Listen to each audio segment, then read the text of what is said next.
on this, the third worst podcast about motorcycles and motorcycle-related products. Me and my co-host, Don Cayo, straight from Cabo San Lucas in 2 bottles of tequila, take you on a journey through dirt bikes. But we finally got you some information on the Kove. Mike Johnson, a factory rider, comes on the show to tell you all about it. So here's the show. And we are live. Oh, yeah, we are. Welcome to Tech Talk Taco Tuesday, everybody. My name is Jimmy Lewis.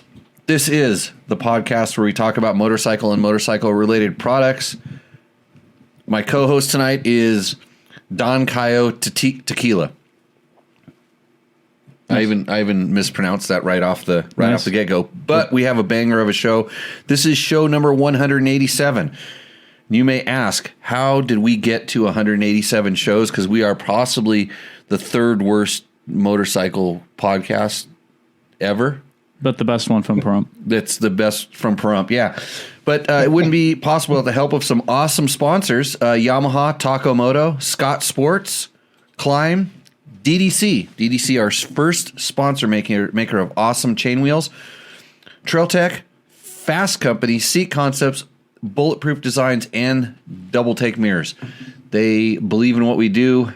We don't just talk about their products. We're just absolute shills for all of our sponsors. Yep. That's the way we do things around here. Not really. We tell it like it is. You can also support us by clicking through on our Amazon and Rocky Mountain ATV MC links. That's just go to www.dirtbiketest.com. And there's a little pull-down banner. It says support DBT, and you can help us out. But tonight, everybody asks, this is probably the number 3 question. Jimmy, have you ridden the Kove? The rally bike. The one from China. And I haven't. Still haven't. I touched one. I've touched 2 of them now. Actually 3, because it was 2 at the show, and then I touched Mike's bike. I have Mike Johnson on, who is a Kove, and I hope I'm saying this right, factory rider. Or is it just Kove? Kove is correct, yeah. That's how they say it. Okay, so I was doing that right. At least I did one thing right on this show, so check that off. Do we have any other technical issues that I need to be aware of tonight, Matt? No, smooth sailing. So far it's been a good return to Pahrump. Okay. First live show in a few weeks. Right. So last week you got to, when in my absence, Yep. I tasked you with co-hosting or, hosting with Logan as the co-host. How did Logan do? He did good, actually. I felt like we actually had a really solid discussion once I got over my, oh shit, I'm hosting nerves. Right. And he spoke in like long sentences. Yeah. Really concise, really good.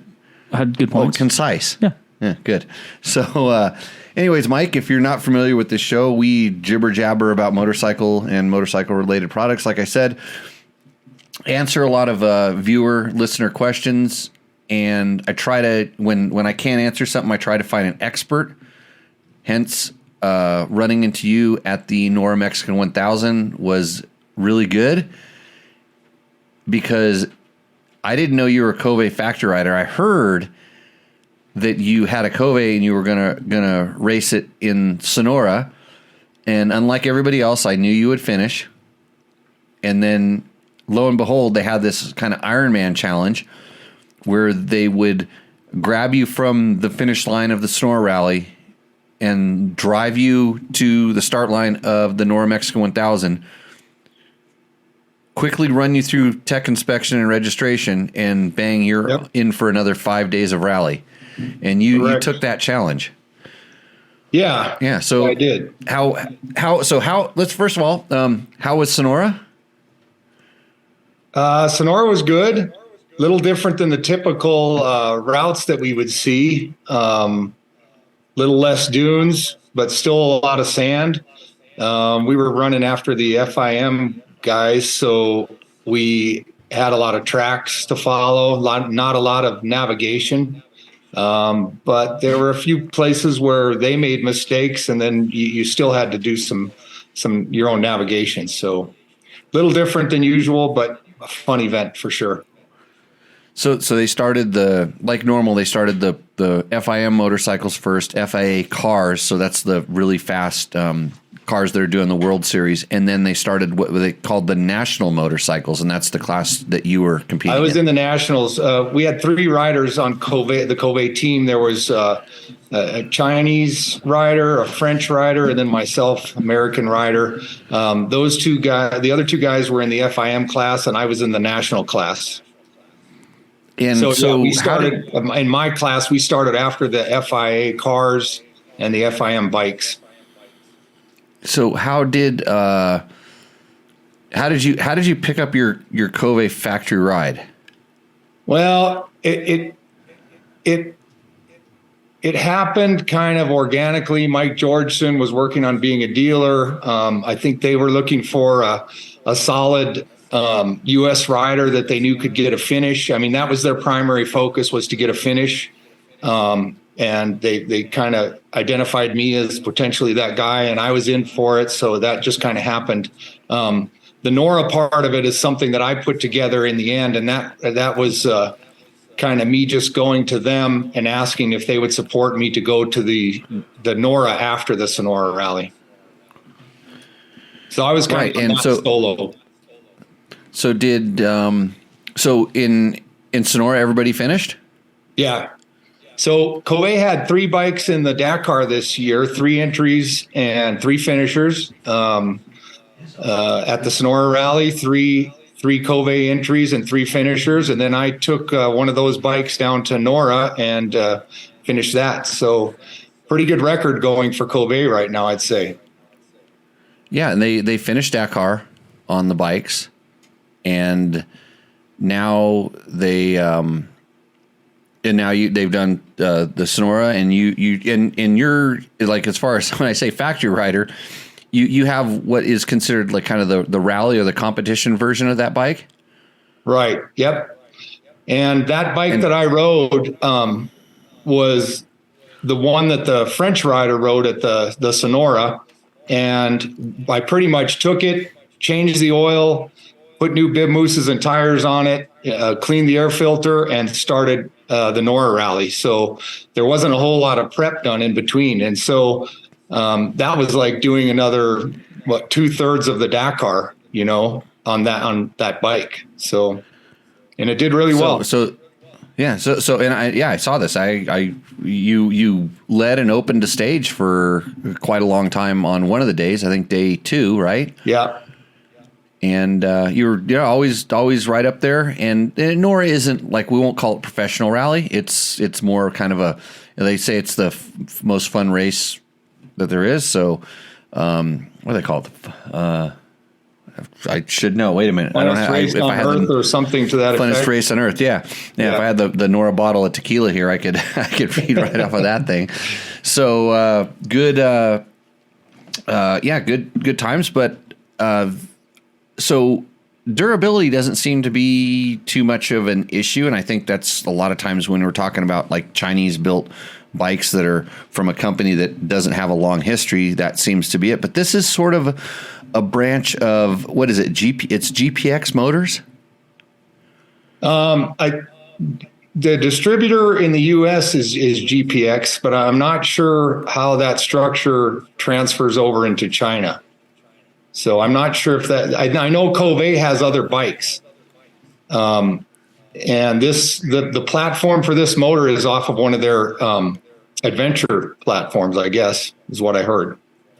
Yeah, and I just haven't really had a whole lot of experience with the with the brand. It was like it kind of popped up, and there was the pictures of the bike, and people always say it looks like a KTM knockoff. And when you look at the shapes and the designs and stuff, it does have the shape of a lot of the KTM things, but then you look underneath it and it's definitely a lot different. The motor has more of, I would say, like I don't even want to call it, it's kind of like a Yamaha cylinder and head design to a certain extent, but then the bottom end is it looks kind of all of its own. Yeah.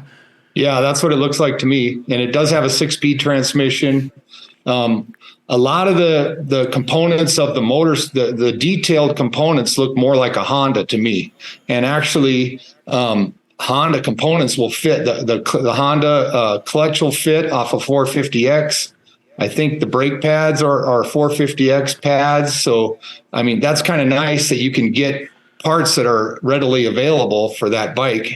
And also, the U.S. distributor is going to be stocking, all the parts for the bike, and they'll be able to ship them overnight if needed. So, parts availability, I don't think, is going to be an issue. Right. And so the big question is, like, how did it work? And so, Mike, you have a not super current, but you have an older KTM rally bike, which Yep. is, the one of the ones that you really can't get here in the United States. Yep. So you have some experience riding those, and you told me, but I want you to tell everybody here kind of like how did it work? What did you think? Yeah. So I've got a 2016 Rally replica and a 2014. And I also raced a 2020, same as the one Matt was racing in the Africa Eco race. So I have experience on these, the KTM Rally replicas. And the Kove, I wouldn't say it's not quite as refined as a rally replica, KTM Rally replica, but the bike works really, really well. It's really comfortable. The ergonomics are really comfortable. The suspension is great. I couldn't believe how good the suspension was out of the box. And the handling, it's really, really stable. Handles really well. You can pound whoops on that thing with 8 gallons of gas. So I was really amazed with that. Actually, it'll pound whoops better than the rally replica, which you don't really expect a lot of that in a rally. But when Jimmy Lewis lays out the course, you end up seeing quite a bit. No, you're not gonna throw that. So anytime you were in hoops, that was not part of the course that I wanted to go on. In fact, I saved you guys about 40 miles, 40 to 50 miles of hoops on day one. That's why he had that long highway transfer into the finish. And he was like, why would you do this to the motorcycles? I go, they'd rather ride down the highway than ride through those hoops down in San Felipe. Yeah. And in reality, when you guys started that second stage, there was really, when we laid it out and set it up, there was really only about 10 miles, actually 10 kilometers of hoops. The rest, anytime you were kind of in those sand washes, there would have been 4 total tracks in that. There would have been 1 UTV, 2 motorcycles, 5 tracks, 1 UTV, 2 motorcycles, a second UTV, and then a car went through all that. And then I guess at the last minute, they changed the San Felipe 250 course, and they ended up using the same wash that we had gone down, which had been, they had the flash floods and stuff that wiped it all clean, and they fixed that for you guys. And I mean, I felt bad when I found that out, because that kind of stuff happens. But yeah, the thing that stuck out to me, and it didn't really surprise me, is that you said A, it was really comfortable, and then B, that the suspension was really good. And knowing that you've ridden the KTMs, and I'm not a big fan of the suspension, especially on, we'll call them the stock KTM Rally replicas. Yeah, they tend to be, I think, kind of sprung a little bit stiff, but then they kind of blow a little bit through the stroke, which when you're racing in Africa and stuff like that, that's kind of gets the job done, because it's more like chattery stuff than it is like big G outs or hoop-de-doos, or they have big G outs, but there's not as many of them as we have stateside or down in Baja. But it didn't really surprise me. Yeah. So, I mean, when you use that expression that it kind of blows through the suspension, I see that a lot on the KTMs. And on this bike, it seems to have a really nice progressive damping. The harder you hit, the better it dampens. And even though it was undersprung, because I didn't get a chance to put the right spring weights on it for me, even though it was undersprung, I rarely bottomed. So I was really impressed. It has a linkage, correct, in the rear? Yeah. Do you know what kind of shock it is? It's their own. It's kind of a KYB copy, I think. Right. And KYB the forks. But I'm not sure on the rear what exactly, but it just works well, and after all those miles, no fork leaks, nothing like that. So that was impressive as well.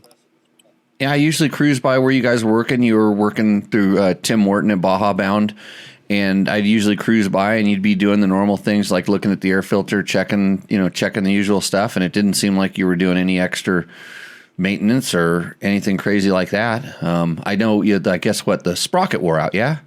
Yeah. The Nels, who was the French rider, had put a 3-tooth bigger rear sprocket on it, which was actually better. The transmission is the ratios are pretty wide, so the 3-tooth bigger sprocket made it work a little better. But then I wore that sprocket out real quick, so I had to go back to the stock sprocket. So that was something I had to do. The first few days in Sonora, we had some fuel issues that they had a series of check valves between the tanks and on the gas caps. And I think that they hadn't done much testing maybe in the heat that we were experiencing. So that was pressurizing the tanks and forcing the check valves closed. So to resolve that, we removed most of the check valves, and then that all worked out. So like with any bike, there's some things you've got to work with when they're brand new right out of the box. But I mean, the things that I had to deal with were pretty minimal. Yeah, and I mean, for a company to come out and they're not saying, hey, we're going to take over and we're going to win. They're just putting their products out there and running them. I know that they've given them to a few different, influencer guys that are doing a lot of videos and get a lot of views. And I kind of watched them, but I've heard what these guys say about other things, and I'm like, they don't have a ton of experience, but I knew you did. And it was funny because there was a lot of people when they found out it was a Chinese, they were calling you China Mike. Yeah. You got a nickname. Yeah. I used to be Big Johnson, and now I'm China Mike. I don't right. And yeah, you're a larger guy, you're a bigger dude. So, it's like not easy in the bike, but, it seemed like it was working good. The bike looks good. It wasn't like falling apart or anything strange. It did like the rally tower. It looks like it was made out of carbon fiber, correct? Yeah, it's a carbon fiber tower, and I did have a little issue with some of the supports getting loose on that, and I had to repair that. But the factory is being really proactive on this stuff. We were scheduled for a meeting tonight and had technical difficulties, but they're all over understanding every issue and resolving it as quickly as possible. So the minor issues that we experienced, I think they will be resolving them in short order. Yeah. And like I said, I'm kind of, I'll ride one when the time comes when they can get one over here. And I talked to the guy at the AIM show, and they were interested, but they were kind of at the time in short supply. And yeah, like I was like I said, pretty stoked to see out there. I always thought it was going to finish. I mean, if they go do Dakar and then they're willing to come over here and they're willing to kind of send you over you did not have a mechanic. It was you and the bike from what I saw, correct? Correct. Yeah. Yeah. And it was a little bit of a risk for them, but it also shows they must have confidence in their product to kind of, I put that effort together pretty much the last day of the Sonora rally. I called Tim, hey, Tim, you got room for me? He goes, not really, but yeah, you're in, Mike. So, that worked out. Got in touch with the organization, asked them if I could do a last second entry, and they allowed it. So, and like you said, they had sent a trailer over to haul bikes across, over. So I knew they were engaged and enthused about making this happen. So, I was able to put all the pieces together, talk to Kove, and they were willing to support it with the bike. So that's what we did, and it worked out. So I'm really happy, and that they are as well. So. Yeah, no, that's cool. And so the plan is that they have like a street legal version or a street going version, and then you were racing sort of the race replica that they're also planning on selling as a competition vehicle over here, correct? Right. Yeah. Yeah. The street version, I haven't seen it myself, but it's got a shorter suspension. It's set up for a shorter person. It doesn't have the rally tower. It's got an aluminum bracket or brace, and it's got like a instrument panel on it rather than the road book. The competition version comes with the carbon fiber tower, longer suspension, different mapping for the motor, and the road book, a couple of ICOs. So it's set up to race right out of the box.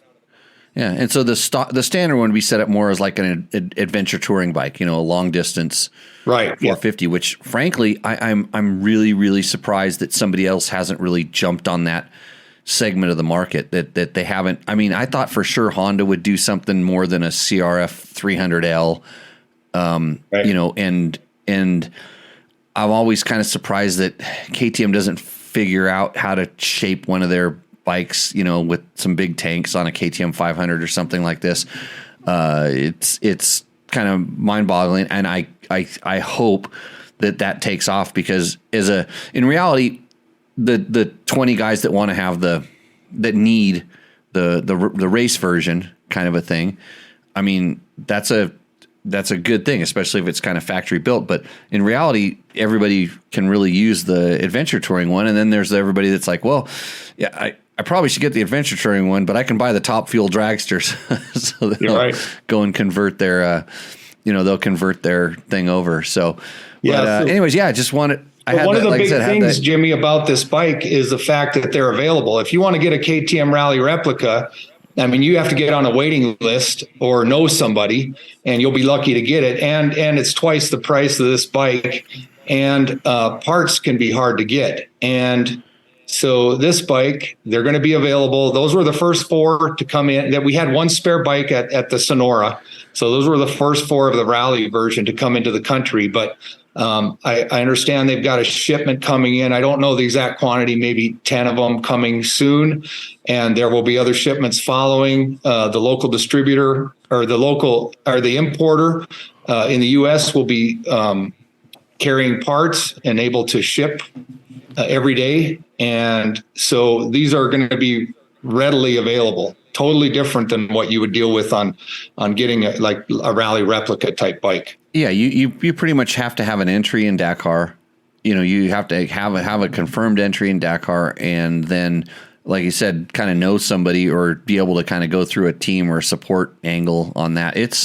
I know it's not easy, because I watched, my friend Paul Neff, the stuff he went through to be able to get his hands on one, and then different things. So yeah, I mean, good on him. I'm stoked. I'm excited. Hey, better than they didn't just go on the internet and say they're going to build these bikes that can finish Dakar and then not show up for 2 years.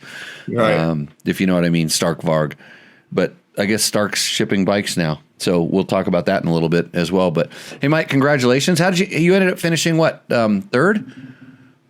Third overall, but there was a team effort in second place. I'm not sure how that works. And second in the Rally Pro class. So pretty good. I was trying to make, I was protecting the bike. The main focus was to get a finish, not to go, all balls out and try to get a win. So I was riding a little conservative and just making sure that everything went right, and it did. So I'm happy with the result. Yeah, and Matt Sutherland's no slouch. He was riding pretty quick. I think it's everybody's there, that group. There's a lot of little navigation mistakes that were being made. You benefited definitely one day from that, but then everybody makes mistakes here and there. The other the other thing I was going to mention is when and I just lost my train of thought, but what was I going to bring up? Yeah, well, you can't. Well, you brought up Matt. And that kind of brings a distinction between the Rally replica and the Kove. I would say if you were going to compare the two, the Rally replica is probably a little, like I said earlier, a little more refined, but it's probably a lot faster on all-out top speed. But the Kove is much more maneuverable. When we got into whoops and stuff, I could catch Matt like no problem. When we were on all out, fast straightaways, he's got a little bigger cojones than I do. So he was all out, but, hard to keep up with a Rally replica. on Yeah, straight. and we could see, there's places where we could view the tracking and stuff and see the top speed where it was definitely up a little bit on some, because there was definitely some long, fast roads that you guys went on. And then there was even times when I was out there just kind of sitting around and there was like some really sandy, long uphill pulls and stuff. And that was the day after you switched your sprocket. And I heard you kind of going between fifth and sixth and fifth and sixth, where on those, and even on some of the other guys riding the XR 650s and stuff, they'd click it into fifth and then they were just kind of wide open. But hey, like I said, that's why that guy switched to the other sprocket. And if you'd known, you would have had a spare one of those, sitting around. But absolutely, chains and sprockets are easy to change. But yeah, the fact that it's, like I said, the fact that it's affordable, accessible, I think this is all really cool. I mean, the rally now is kind of, gaining. I don't want to say it's getting popular, but it's gaining a little bit of attention here in the States, and lots of guys are putting on different rides and routes. So I was stoked. I was stoked to see you down there. Glad they supported you. Yeah, it's pretty good. And I know what I wanted to bring up. You also texted me and you wanted me to get him to put Kove on the results page. I was going to text back and like, bike's not homologated yet. It hasn't even got an official thing, but it was a drop down menu that the guy had built, and the guy that built it wasn't on the rally. He's someplace else. And so nobody there could figure out how to go in and do that. I did inquire about it and I did ask them to. I don't know if they finally were able to get to it or not, but yeah, it wasn't on the drop down menu. Wow. Okay. Yeah. So yeah, you got to get the bike homologated and then get it put on the list. But next year, I'll definitely talk to him and make sure that it's in there. Okay. So thank you, Jimmy. Are you coming back? You coming back next year? I'll probably be back. Yeah, sure. Right. It's a very, very fun event. I love the event. I've actually done it twice before, and they had an event that they called the Cortez Challenge, where it was the two events combined. And the last stage of the Sonora was a stage taking us from Sonora over to Baja. And then we started the Nora rally the next day. And right. Yeah. I think that was in maybe 2015 or so, 16. Yeah. Mike Shirley did that one also. He was riding down with me. He was kind of helping me with the course stuff that we were doing. And he had talked about doing that one as well. But the event's grown significantly since then, and that after party was second to none. That was incredible. Yeah, I didn't get to stay. I had to get back and get to work here doing. I don't know what I do for work. Does this work? I think this is somewhere in between. Somewhere in between it. Yeah. So I had to take off and Roost. So I did all that work and I didn't even get to enjoy the crazy party. Well, you missed a good one at the end.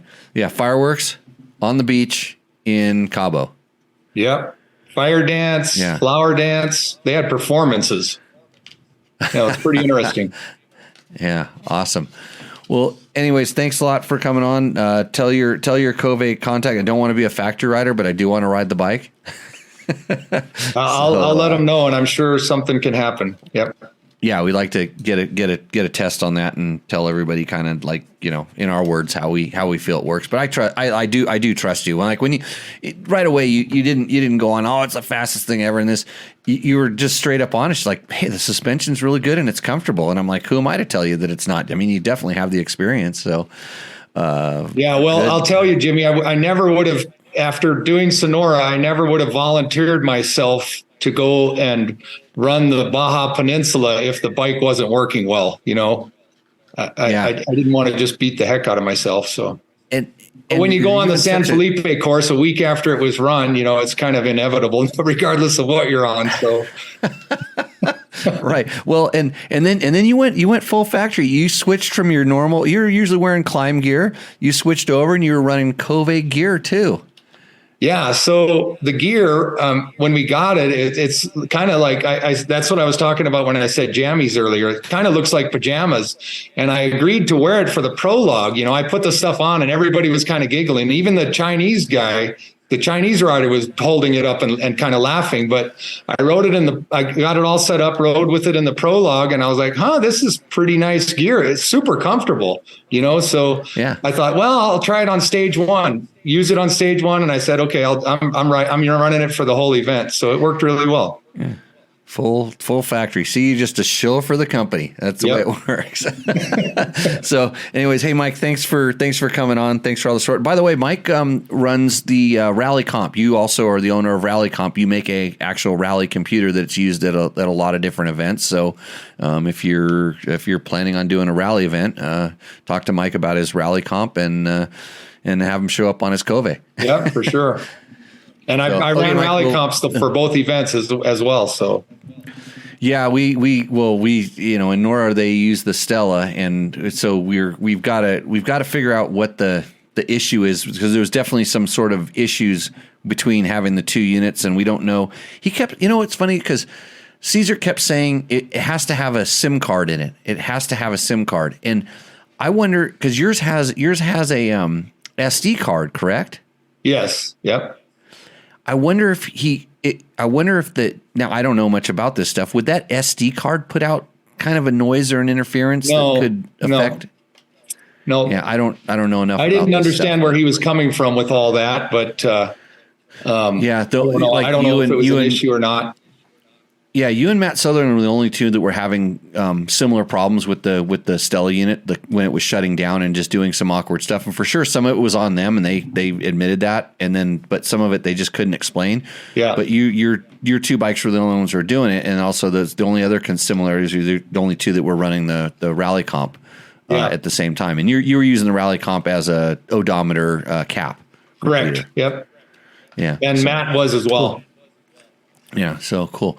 Well, right on. Well, Rally Comp odometers top two out of three. Oh, and here's how they work it. So since Nora is Mexican, it's kind of fashioned after the Baja 1000. You're allowed to run a team. And what's funny is everybody coming from the rally side, it's one rider, one bike. That's just the way it is. And if you're coming from like the Score side or the Baja side, it's always a lot of teams. And so, Nora has always been kind of a lot about teams. And last year, I remember Matthew Glade from RMS getting to the finish line, and he's like, why did we allow teams? We need to be recognized for Ironman. And like. If you go to like a Score race, Ironman is kind of like a second class. It's not the premier class sort of a thing. Where in rally it would kind of be the other thing. So it's just Baja and it's Mexico, and that's the way it is. So we'll just let it sort out in the wash. But I think more. I really hope that more guys that want to get into rally, and you can probably expand on this. If you were going to do a first rally, I think the Nora would be one of the best ones to do. Yeah, it's a little more relaxed. Not a ton of navigation. I mean, you threw some navigation on us on day one, and then it sprinkled some in throughout the route. But for the most part, it's pretty simple navigation. Yeah, it's not difficult. It's just turns. It's not really difficult navigation, especially if you slow down and take your time with it. But there's very few places where you're really going to use like cap headings and cap moyens and cap average, all the crazy stuff they do in the real rallies, we'll call them. This is more, I'd say, this is a fun rally. Yeah, and normally it's a lot smoother than it was this year. It was pretty rough a lot of the way down, a lot rougher than I had experienced in the past, and which was a good endurance test for the bike as well. So, we really put it through the paces on that route. Yeah, it was. I want to say that it was not as rough as it could have been, but things are getting just torn up down there because there's more and more trophy trucks with bigger tires, and they're using the courses. They're kind of getting limited in where they can go. It's just like it's expanding that you can't just go anywhere down there. But I promise you, if I go back and work on that event, it will be there'll be much better courses. Like I was talking to a few of you guys, I'd like to do a little bit more transfer to get you guys farther away from the cars to give us more time, because we really don't want car bike interaction at all. Right. And you didn't. I don't think you had any at all, did you? No. Yeah. We don't want even for the back markers to have this problem. So we were talking about ways to, maybe do a little bit more transfer to get us out in front, and then we can really use some different routes that the cars would have no interest going on. So yeah, it could get a lot better. Looking positive for the future. So yeah. Well, thanks for your input on the event. You brought it to another level, so I appreciate that. Everybody does. Yeah, thank you. I appreciate it, and thanks for coming on, Kove factory rider Mike Johnson. We will see him out in the trail. So cheers, Mike. Okay, thanks, Jimmy. Have a good evening. Yep. There we go. Let's see. Gary Goodwin says, "Let me know," and he'll bring a bike down. Are you ready, Matt? We can go rally riding. Yeah. Okay. I need more road book experience anyway. Actually, you know what? When we're riding back from Tour Tech. Mm-hmm. You want to ride a Kove back? I'm riding my Tenere. So yeah, I'll ride a Kove. Because I'll smoke you. Well, yeah, it's not a... I'm going to smoke you. I'm not a racer. That's right. It's just an adventure ride. I forgot. Yeah, it's just an adventure ride. No, I was reminded just how much I'm not a racer when I was at that, when Trevor invited me out to do the 450 shootout. Oh, did you guys do that? Yeah. I went out. There's a video of me talking about the bikes. Just recently? Yeah, literally last Friday. I drove out to Hesperia. My first time at Hesperia. Hysteria. Yeah, I got to drive the mom car off road. We didn't know if it was going to make it back out. Like I had Trevor's number pretty much on speed dial if I was going to get stuck. But so he could drag you out with his big stomper truck. The mom car. Tires. There was only 3 sketchy moments in and out. Only 3. So lots of cool. Yeah, it was fun. So so that area? It seems like it favors some bikes more than others. Would you say that some bikes you didn't like and some bikes you liked? Yes, 100%. And I would agree with that, but we were actually, the course he had me on, it had a pretty wide variety of stuff. Like there was some tight sections, sandy sections, hard packed, rocky. Like I'll give it to Trevor. He did pick a really good loop. Cool. It was a wide variety. So I could see each bike's strengths. All in this loop. So shout out to Trevor. He did a good job. Yeah, I just rode him around Glen Helen. I didn't care. No. Yeah. That's where we take every bike. Just go to Glen Helen. It was good. No, I was really impressed with all those bikes. I frankly the difference from my most favorite to my least favorite was so small that I could make a couple changes to one and it would catapult it to the front, or I could mess up a change on the one that I liked the most and it would kind of take it to the back, and kind of just got to the point where it's like if I say what do I really want to do with these bikes, like what's my end goal? Like, do I want to do a little bit more motocross? I would lean one direction. If I wanted to do more trail riding off road, I would kind of go another direction. But all in all, pretty cool bikes. So and I can see where each bike was like really good for someone, but I can't say the gap was that close for me. Like I had a very distinct last place. You didn't like the Honda? Nope. Am I correct? It was my third, but it wasn't my last. No. Oh, really? No. Interesting. I don't know if you want me to say it. So if you want to. Are you giving it up? Let's spoil Trevor's video he's coming out with. Well, I already did say the place of the Honda. Is the video's not out yet? No. I'm pretty sure he's editing it right now. He's probably got to do the old guy video first, right? Yeah. Or he's putting them all together. He's putting them all together. So okay. So yeah. Well, if you want to know more about what I think about these bikes, go to Tech Talk Taco Tuesday episode number 185. 186. Oh, because you skipped because your show was so bad last week, you didn't even give it a number. I gave it I called it a special. A special. Yeah. So it's not going to be a numbered episode. And I do apologize to everyone. I was on vacation and I came back and I was swamped with my new 9-to-5 job. I will get going on uploading the episodes that are not uploaded. So what you're saying is Logan was so bad it didn't even deserve a number. Sure. Okay. Yeah, we'll blame Logan. He's not here to defend himself, so right. I'll just cast the blame on him. He could always call in if he would actually talk, but he's probably trying to text us the answer to that question right now. He's gotten better about talking. Yeah. I'm hoping that I brought some of that out because I really don't like to just abuse and make fun of kids like I do with Logan all the time. I think I call it we had a terminology for this. It was positive reinforcement through negative something or others. Yeah. Yeah, there was a whole segment about that. I think I got in trouble from some people. They said I got to quit being so mean, but I'm not. I'm getting old and I can do this. So there we go. Do we have any questions? Hey, there's a couple questions. Did you want to talk about the Stark news? No, I want to talk about Seat Concepts because Seat Concepts seats are proudly made and developed in the USA by true motorcycle enthusiasts. Seat Concepts offers a wide variety of seat options from stylish replacement covers to complete seats, as well as various height and width profiles. In fact, I've been sitting on a Seat Concept seat this whole time because I like them so much. Yeah, it was right here underneath me. You didn't believe me, did you? So anyways, go to seatconcepts.com. Seat Concepts has been saving asses since 2009, which really isn't that long, but they've sure figured it out in a short period of time. Mm-hmm. So all good. Stark news. I saw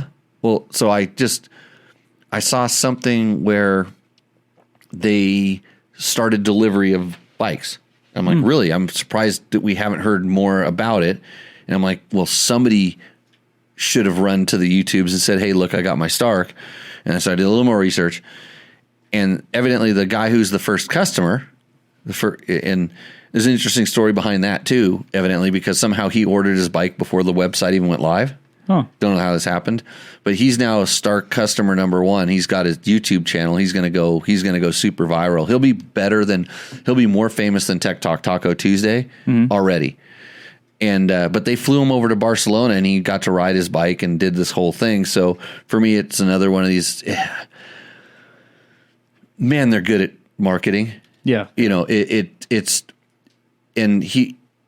But then Cycle News did an interview with the CEO, and he explained a lot of the stuff that they have going on, and so they are supposedly releasing the bikes. It's a little hard to get them over here so quick because they got to put them on a ship and the whole 9 yards. Maybe that's why they sent this guy over to actually kind of get the news out.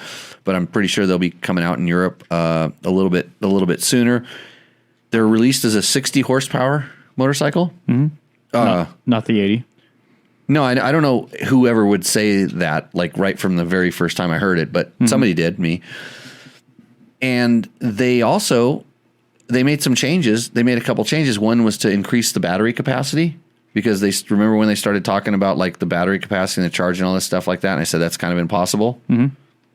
Well, I guess it was. So they addressed it, which is good. And they're saying that they're small. They're able to make these kind of adjustments. Things are going good.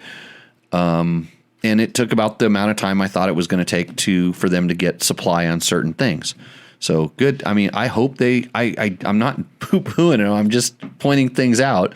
We're not poo-pooing the product. We're poo-pooing the process. How they just came out with all these bold claims. Yeah, just it's okay. It's completely different than, like, for instance, Kove, for instance. Like they said, hey, we got a bike. Here's the bike. They gave it to people. They went out and rode it. And it's organically it was generating interest. It was kind of pretty much, yeah. I mean, I can't believe how many questions we get, but people know I ride these kind of bikes. And so they kind of did it. Bang, they're at Dakar. They didn't, there was no big announcement. We're going to go take over Dakar. They show up at Dakar. They finish their bikes. Now they're out here in high profile things. I mean, I'm sure they're looking for dealers and doing all that stuff, but it's like two different ways of doing it. And I think, when they're talking about, Stark is talking about having the capability to produce 150,000 bikes and kind of saying this right up front. I think they pre-sold 18,000. So they're really focusing on scaling up to meet that need. And I don't know how many of those are, how many people canceled their orders or what after, a year. I know a few people that did and then whatever, but yeah, it really, when the product gets out in people's hands, then we'll start seeing how things work. And like Kove, it's in people's hands, and they're kind of, like I said, they let Mike Johnson go down to Baja and run the peninsula on it. Yeah, that's ballsy. There's no factory mechanic, no factory truck. He didn't have a very big. His parts box was pretty minute. In fact, I think he only had a couple air filters because they were washing them. So, yeah, good on him. So, yeah, that's the Stark. Do you know if we'll be getting one? I was told that we can. I was told even though I lip off about it all the time, I told him, I said, hey, I'll eat my own words when I ride the bike, and it's the best thing ever. I've ridden most of the other electric bikes out there. I rode the Alta a fair amount. Was pretty impressed with that bike. There was things right and wrong with it. Spent a fair amount of time on that. I rode that KTM, the Freeride EXC, way more than I should have.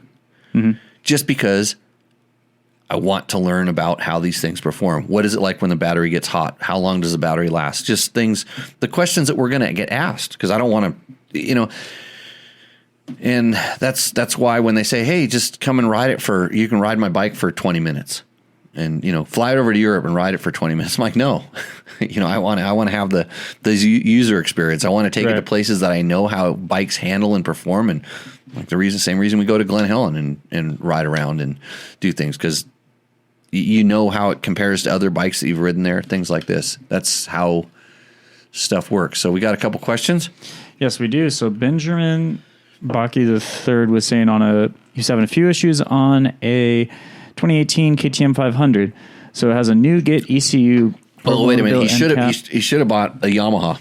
Yamaha, a very fine sponsor of Tech Talk Taco Tuesday. So if you're having problems with your KTM, which everybody does. In fact, I heard that if you hook tie downs up to handlebars after you buy it at the dealer, that's the beginning of all your problems. Right. I mean, actually, if you take it away from the dealer, but the tie downs are kind of the symbol thing. That's probably why I'm maybe not getting invited to go ride the new AXCs, because I say this kind of stuff. And they think I'm just a shill for Yamaha. But in reality, Yamaha has the best power tuner app on the market. You can take your YZ or YZFX or your WR now with a competition ECU in it, and you can tune the motor to make it do anything you want. It's already riding on one of the most stable, best suspended platforms known to man, and they're blue. So check out your Yamaha at a Yamaha dealer of your choice, and then you won't have any problems with the KTM. So continue, Benjamin Blake 3. Promotability uncap, smog delete.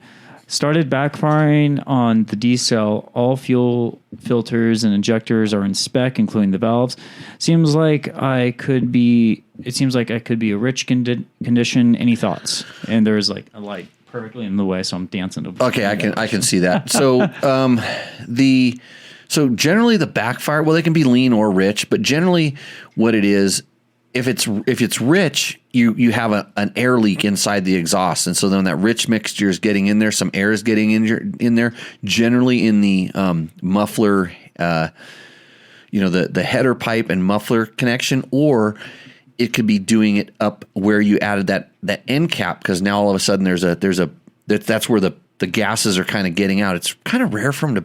I mean, they can. It takes a pretty rich mixture from backfire, but a lot of times it's lean on D-cell. And I have to admit, almost every time I've done stuff with the Get ECUs, when they come in a standard fuel, the way they're delivered, they have some issues with, I will call it low or off throttle situations. So it could just be the tune of the ECU.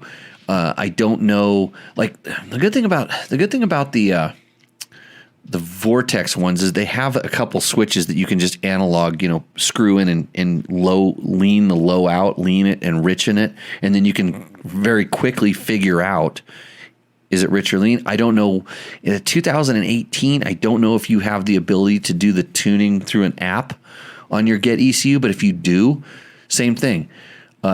Find some zero throttle position settings and see if you can lean or richen it in 0 or low RPM, or actually even mid RPM, but low small throttle positions, and see where you're at, and try that stuff out. But I know Mike at Moto probably has a more concise answer for that stuff, because he sells those things all day long, and that is what you have is a very standard setup. I wouldn't blame the like the fuel filters or anything like that. I would say it has to do with the what the ECU is doing, and possibly an air leak in the exhaust system at some point. So, okay. He's saying it's the Moto Get ECU tune. Would having the reeds in affect that? If they don't know that you have the reeds in, yes, absolutely. So reeds in or out is a huge difference in the tune you should be running on your ECU, especially on top end. Maybe not so much on the bottom end, although because it's kind of like a supercharger. People think it's an emissions device, but it's kind of like a supercharger there. So yeah, it's a different tune. If they don't know, if you haven't been provided a map specifically for reeds in, then you need to get a map that has reeds in. But most people take the reeds out with those just because, generally you're going for higher power, and the reeds do limit high power. He's saying he thinks we have a bingo. Right. Yeah. Well, that's why I get paid the big bucks here at Tech Talk Taco Tuesday, answering your motorcycle and motorcycle product related questions. I'm going to turn to my co-host right now, Don Cayo Blanco. So I picked this up down in Cabo San Lucas at one of my favorite little tequila shops down there called West Coast Tequilas. It's owned by a guy in Oregon. I don't know him, but the kids he has working down there are good. We broke the taste testing record, me and Mike Shirley. Oh, nice. Yeah. We had more taste tests than anybody's had in one sitting. And the strange thing was, is Mike kept telling him, what do you do when people have a lot of tastes, but they don't buy anything? So we had him a little bit scared, but we bought some stuff. Nice. No, it's all good. We bought the maximum we could legally bring back across the border. Nice. So, okay. So Mike H is asking, what's the highest comfortable highway speed on the Tenere 700? That's a really good question. So it depends on how much you like your fuel economy. So it's real easy once you start going over 70 miles an hour to just blow your fuel economy out the tailpipe. It's crazy. Actually, I just got my tune installed into my Tenere. I haven't ridden it, but I finally got I got a thing that reflashes the ECU and all this stuff. So I'm working on this now. So the speed, I want to say at like 85 with it kind of stock suspension and everything like that, it's doing something to where it starts to become a little bit unstable.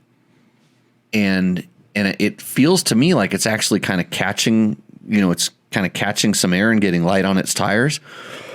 And so I kind of want to play with the ride height a little bit. When I'm going to be doing long pavement sections, I feel like I might want to add some rear spring preload and kind of lift it up. It feels like the wind's picking it up and making the front end very light instead of kind of driving it back down on the ground. But I don't know. I think that, I'm pretty sure and then it has a lot to do with tire balance and what tires you're running. And I've got hand guards on, different hand guards on my bike. And, sometimes I've been running with, the panniers. I got the TourTech Zega Pros on there now, and that definitely changed it a little bit. So I have to play with it more. But yeah, it's definitely not a leader bike. It's not like my KTM 1090s and 1190s and stuff like that. You're kind of straining at that point. Once you're kind of going over 70, 75, you're a little bit deeper into the throttle. But I've got it going 120 something. So it'll go that fast. On the dirt, it seems like it's more stable on the dirt at that kind of 90 mile an hour range, but then it'll also do the same thing at a higher speed. So Gary said he'll DM us about the Kove. Cool. Yeah. Well, cool. I mean, if they're selling them, there's no reason to have us ride them if they're selling them, is what I always say. And some manufacturers know that, but then they never get you one, and you never even know. And it's like, how does that thing work? I'm like, I don't know. Mm-hmm. So Mike H is asking, thanks for that. At what point does it become abuse to the engine? It's a long haul out of. Thanks. Oh, it's never abuse on that engine on the Yamaha, the Tenere. No, you can just send it on that thing. You can hold that thing wide open from here to Texas, and it'll be fine. If there's one thing that Yamaha, in my opinion, is like Honda and like KTM, from what I know, they do a lot of durability, and actually all the manufacturers do. I know this, and you don't have to worry about. It's not abuse to the engine. If you keep your air filter clean and don't run it on the rev limiter, and in top gear, you're not going to be running on the rev limiter. It just doesn't. It's geared properly, so it doesn't do that. You're not going to have a problem. Could use a lot of fuel though, especially with the headwind you guys have out in Texas. I rode across the half of that state with one of the gnarliest cross side winds. I mean, we were riding sideways the whole time. It was nutty. Like a ridge lift bed? No, because there was no ridges. But if had there been ridges, it was just flat, boring, windy. The only thing, like, it was just your neck, just shaking your whole. It was like you were in a Batman. You're in a Batman TV show where you're in the criminals, you're in the bad person's thing, and the whole set was crooked. Do you know this? Do you remember this? I've seen videos. They turn it sideways. That's the way I feel about Western Texas. It's like a bad Batman TV show. So, okay. We got more questions? None from the chat I see. We can... I do want to answer the question that we were asked on our other show. Okay. Which was, which suspension setting will help with traction, or suspension adjustment helps with traction? Oh. So, yeah, we were doing a Better Rider podcast, and somebody brought us a Tech Talk Taco Tuesday question. They said, What can I do to adjust my shock to get better traction? And in reality, I said there's a lot of stuff you can do, not just adjust the shock. Most riders, for traction will adjust their body position to weight the wheel properly, where they want it or whatever. But if for some reason that's not working, and maybe it's like, UTV bumps would be a perfect example as opposed to just standard car washboard. Maybe it's just something, the shock rebound adjustment seems to be the most effective, and generally it's lightening it up. So allowing it to move a little bit quicker so it follows the ground better, or puts the tire back on the ground a little bit sooner. But this is kind of assuming that everything else is proper. And this is where they start talking about bike balance, with your, is your sag adjusted properly? Is your fork height right? Can you slide the forks up a little bit and take a little bit of weight off the rear wheel, or add weight to the rear wheel? Is it an uphill versus downhill situation? There's so much that goes into that. The easiest thing to do is just move your body. And then for a lot of people, they've tightened their rebound up enough to where the bike, they don't want it to kind of kick on bumps. And maybe they've caused it to what we call start packing. And so it gets into kind of a harsher part of the stroke. So it's not as fluid. And then it also kind of rides a little bit low, and it doesn't rebound quick enough. So it tends to move slower and doesn't follow the ground. So that's the answer there. Yeah. So Finn came in with a question. So we'll do his question, and then we'll go to commercial break. So Finn 825, will 24 WR250/450 US models get an unlocked ECU and map switch? Yamaha ended the green sticker for California, and KTM released the Trail 450 XEFW without emission stuff. Maybe Yamaha will follow? So what I know right now is that right now in California, the only off-road 450 you can buy is the Honda CRF 450X. You can't even buy a Yamaha WR, a 23 Yamaha WR in California. Yamaha has decided, or they feel, that it is illegal for them to sell that bike in California. Now, the reason I was told is that a couple years ago, California bumped up or kind of introduced a standard a little bit quicker than they said they were to do with evaporative emissions. So in other words, you have to have a sealed gas tank and you have to have a charcoal canister. So the bikes don't have this, and they can't just fit it on there, like retrofit it on there. They want to do it properly. So they just said, well, we're not even going to bother with this. So that's where it's at.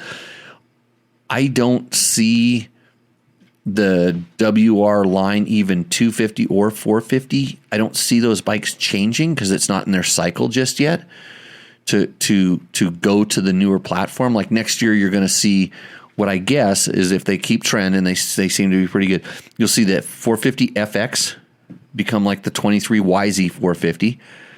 And then there should be an all new YZ 250 F, and then everything kind of starts following after that. The WR usually comes a year or two later, and maybe at that point they'll change it. I know KTM in 24. I didn't read the. So KTM released the Trail XC F450W. So I don't know how that's being released I mean, all they have to do is take the license plate and stuff off. And they did this with the 500 EXC a couple years ago, as they made a XCFW, not an EXC. XC. There's so many letters on this stuff, but they just took some of the lights off of it. And I think it had something slightly different, maybe in the exhaust system. But other than that, it was a 500 EXC with less lights, and it was a California version. So it's not that hard for them to do, because the EXC is a street going one, and they're able to get it in there. But there's all kinds of regulations that go on with this, and these companies have to kind of jump through hoops to make this stuff work. So that's what's That's what I know. So time for a break. Yep, we'll take a commercial break and we'll be back. What's up, Moto Buddies? Mike here from Taco Moto Co. What is the Taco Touch? It's the best service in the industry. Virtually 24/7 tech support via email or text, and it's like having a dirt bike doctor on call every day of the year, helping you fix your bike or recommend parts or setups for you. If you've ever received an order from us, you know that the Taco Touch extends to our fulfillment, and our orders come with the coolest stickers that you've ever had, buying parts from anybody before, and a handful of root beer barrel candies. All of our Taco Moto Co. branded components come with a no questions asked lifetime warranty, and we'll even extend out the warranty of other manufacturers, OEM, and aftermarket parts where we can, sometimes for life. We test and tune endlessly and exhaustively and obsessively. We're trying to destroy everything that we can before you get your hands on it, to look for weaknesses and to improve it, or to make recommendations to the manufacturer. And if it's something that doesn't meet grade, then we don't offer it on the store. Everything that we carry is something that we have personally used, tested, and ridden, and raced, and knows meets the high Taco Touch demanding standard. Go out and get some adventure. On. Whoops. Oh, here we go. Hold on. Busy. Don Cayo, my co-host tonight. So, a couple little things. The Tech Talk Taco Tuesday t-shirt, the one we're going to go with here in gray, available soon. We're going to do a limited time order, and we're going to get them printed up and sent out. So if you are interested in supporting Tech Talk Taco Tuesday with a nice t-shirt like this, you can get your hands on one. So that is going to be happening real soon. I want to have a big special show when we do all that stuff. There's some things in the works. Our man on the street, Jerry Bernardo.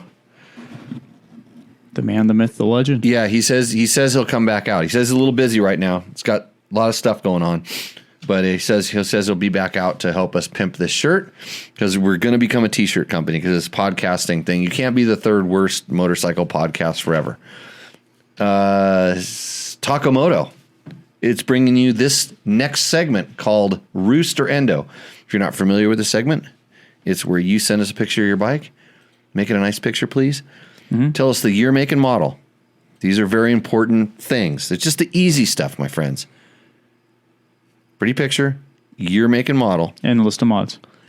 Then tell us about your bike. Yeah, it doesn't have to be a list of mods. I mean, it can. And the list of mods is great, but it doesn't have to be. I don't want an epic about like how your bike was conceived.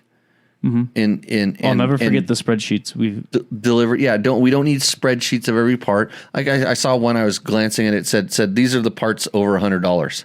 Mm-hmm. Which that might be okay, yeah. But I don't, just tell us what you did to your bike, maybe why, make it interesting.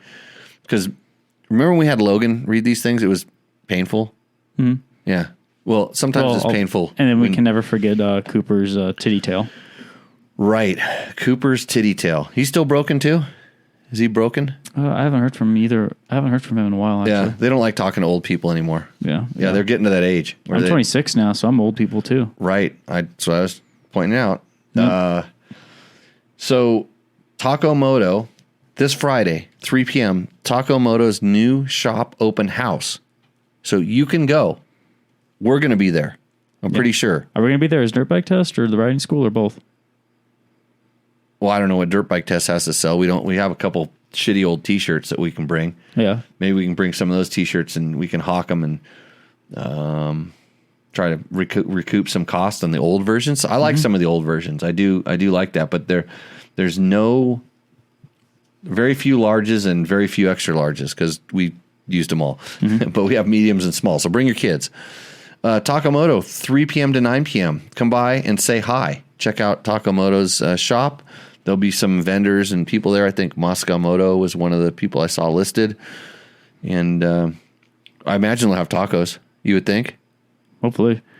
Right. We could, we'll be there. We'll be pimping the riding school that we're not going to have another school till October at least down here. Yeah. Maybe we can get you some private lessons. Maybe hook even then. Private lesson classes. Yeah. Even then, you got to be ready to show up early. Yeah, because it gets hot out here. Yeah, it's already really hot. So, okay, ready to go into Roost or Endo? Okay, let's go. First one of the night is going to be from Justin Sutherland. This is 2010 Yamaha YZ250 with 2015 plus OEM restyle kit. This is the Faster USA wheel set, a tubeless tire system, IRC VE35 front with a VE33S Jacoda rear tire, Honda CR front brakes with a master cylinder caliper and pads, and it also features an oversized rotor, streamlined steel braided brake lines front and rear, streamlined reflex clutch and brake levers, Tusk shifter / brake pedal, Tusk foot pegs, Tusk rear disc guard, a Cherubies chain guide slide and sliders, Fastco's flex handlebars, Cycra rebound handguards, Scott's Performance steering stabilizer, an IMS 3.2 gallon tank, Electron carburetor, which is great for riding in Colorado, Moto Tuscanari, Yep. V-Force 3 reed / reed block, FMF gnarly pipe with turbine core 2.0 silencer, stealthy 9-ounce flywheel weight, super sprockets, primary drive X-ring chain, Moto seat cover, AXP extreme skid plate with linkage guard, stick stand because my Fastway kickstand broke. Well, you should have had a Trail Tech kickstand on there. Yeah, that would have helped. Fastway makes good kickstands also. They're actually even a little bit more robust, but I'm curious about how he broke the kickstand. Was he on it like it had fouled the plug and he was just kicking it like crazy? Maybe. That's a very well set up machine. And you know what's good about Fasst Company flex handlebars? They make any bike better for your wrists. So nice looking machine, nice looking photo. It does look cold, which I'm kind of wishing it was cold right now, but it's going to be hot. I wish really hot because I see the snow and it just means moisture, and I think we're out of moisture. It's all gone out here. So that creek looks at full. It looks nice. Kickstand broke at the hinge, according to Justin. He is in the chat. Yeah. They have a very complex hinge on the Fastway. I will tell you that. Brenda's saying hard roost. Hard Roost, yeah. I think there's no question that this is a Roost. This is a very nice motorcycle. I would tell you, Justin, if you want to make this bike one thing better, investigate getting the power valve ramp inside of your the one from the X. And I was really, really surprised at what it did. There's like one of the only changes, like I think slightly lower compression. And they have a different ramp for the power valve, and you'd have to check the part numbers. I know on the 125 for sure, but on the 250, it really, really helped the power of the YZ for trail riding, and especially if you go to the direction Electron, which I know it kind of smooths out the power. This does. I think it opens it up just slightly slower, and it really made a big difference. But that's a Roost. I like that bike. Good Roost, really good Roost. And it's not the only reason that it's a Yamaha. No, but it doesn't hurt. No, it doesn't hurt. So this is going to be we're getting more Yamahas. We are getting more Yamahas. We're breaking out from that EXE. Yeah, all EXEs. So Josh Korpovich, who won our last Josh K. He won our last Rooster. That bike looks really familiar. Yeah, and he actually he's the one who submitted the nicest photo. I think this is right up there in competition with that WR as one of the nicest photos we've ever gotten. This is a 1997 KTM 620 Rally. Jimmy raced one in the 97 Dakar, and I believe he raced this exact one in a score event back in the day. Nope. I raced it in a Best in the Desert Tonopah 300, and it was after I finished Dakar. But what's funny about that bike is that one, because it definitely had the Vosberg sticker on it, because that's because Gary Vosberg bought the bike, and the only way that they could get it to him, I don't know, it was one of those weird things where they had to do some sort of media thing for it. And so I was a journalist, and they're like, let's have Jimmy ride it at a race. So I went and soloed the Tonopah 300, and I was not really interested in I was not really interested in racing a bike that wasn't designed to do that kind of racing in that kind of race. Although, like, Ricky Brabeck would just laugh at me right now, but because he did Vegas to Reno on his rally bike and beat everybody, but and Skyler did it also on his rally bike last year. So, like, but it's different now. They're those this is a girl's bike. It's only I think this is a 620. I don't believe. Does he say 620 or 640? 620. Yeah, so it's a 620. Yeah, he said Paul Krause used this one as a practice bike before the 98 Dakar. Yeah, okay, so maybe they did get a different rear side panel tank, because mine, I remember, being a little bit different. I raced a purple one the first time, and then I raced an orange one the second time. But that thing is highly polished. So, yeah, I know I raced one of those when they brought it over here. But yeah. and then shortly after that, they brought over the six. They think, God, I don't even know what the hell they called those things. But anyways, they were, you could buy these. Actually, wow. Ryan Hanna had one. We had one as a long-term bike at Cycle World, and then Ryan bought it and tried to ride Vegas to Reno, and it lit him on fire, essentially. Oh no. Since he won, he knows it's not a competitive entry, but just wanted to show it to us. So thanks for the submission. Okay, awesome. Yeah, no, that's a sweet bike. Brings back some memories, good and bad, I think. I don't remember. All right, next up is Western Rogers. That I just saw that photo pop up, and that's Virginia City Grand Prix. Yep, I can tell. I've never raced it. 2021 KTM 300 XCW. This picture was taken at the start of the 52nd annual Virginia City Grand Prix. Took first place in the Warrior AM/EXP class, which is the military veteran class. Okay. Slavin's Mule Get ECU with Wi-Fi module. Slavin's Mule S3 carbon high compression head. Pinnit Racing TBI injection relocation kit. WP Exact Pro 660 500 cartridges. Stock rear shock with Racetech Gold valves and spring. Bulletproof radiator guards. A chair bees skid plate. Front disc guard, swing arm guard, and fork shoes. E-line header guard. KTM rear disc guard. Tusk radiator fan, FMF turbine core 2, ODI V2 Rogue lock-on grips, Pro Taper CR high bend, Mako 360 bar mount, Nitro Moose bibs, and Dunlop Geomax MX33 tires. I don't like any of his mods. Almost all of them. I don't like Nitro Mooses. I run Nitro Mooses. Bulletproof radiator guards. Oh, bulletproof radiator guards. Yeah, those look sweet. I mean, that bike. That's what you see. I'd like to see more of the bike, just to, because we analyzed the bike, but I'm kind of stoked on his riding style. Yeah, good body he's position. A good body position. He's up on his feet. He looks, it's kind of like he's going. Mm-hmm. It looks good. Pretty sweet. I think it just Roost, just because I knew where it was. I mean, where else do you get to race down the street and do pop wheelie, do a little jump, all that? Yeah. Bike has lots of stuff on it. I'm sure he's really proud of it. But yeah, that's a lot of. I actually, so I would like to just ride that. What year was it?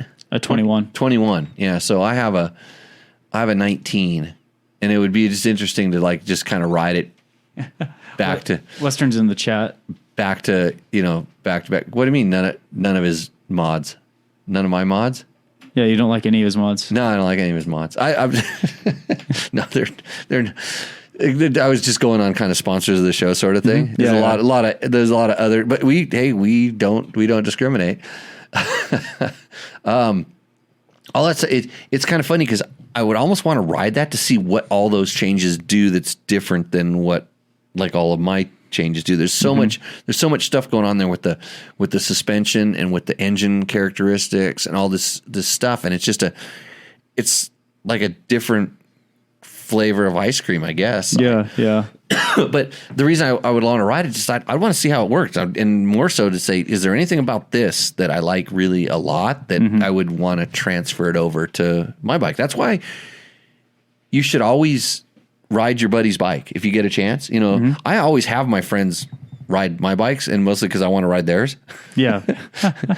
You know, I just want to try it for a second, or I want to see what they say. Like sometimes I'll change something and I'm not really sure about it, and I just want to see if it may be working really good or really bad. And I honestly, and a lot of the guys that I ride with are pretty sharp. They pick stuff up. So I have them ride it, and they're like, what the hell are you thinking with this tire? Or, you know, what's going on with your rear shock, or, you know, whatever. And I'm like, oh, you noticed it? kind of a thing like that. But yeah, I'm sure that bike makes him happy. Ride your friend's bike, spend $20,000. No. Oh yeah. Brenda had that problem. Yeah. It's a popular problem. Well, see, that's the thing is I'm going to just minimize it. I'm going to find out what that one sort of thing. And when I hear that list of all the, you know, different ECU, relocate the injector, you know, the full suspension wholesale, it's kind of like, was the stock stuff really that bad? I just bought some whole different internals for my Explorer forks today just because I want to try them. I want to test them. I was just gonna call up and say, hey, I'm Jimmy with Dirt Bike Test, and go that route. And I'm just like, I'm just gonna buy them and run them, just see how they work, and that way I know. And so, because yeah, I know. I know what I feel. I mean, is it better or worse? I don't know. Yeah. Well, is this a Roost or an Endo though? For me, this is a Roost. It's a Roost. Yeah, I like this picture. That's fully Roost. So we have a discussion going on the side where we're talking about what is the best trail saw. And in all honesty, the best one it's called a Big Silky that I used on my tour of Idaho. I think mine was a 22-inch, 24-inch or something like that. But it's a folding, retracting saw. It has the right hook, super sharp blade. I've used a lot of different trail size. You can go get one for, you know, a quarter of the price at Home Depot, but it cuts about not even half as good, like weight, not even nearly as good.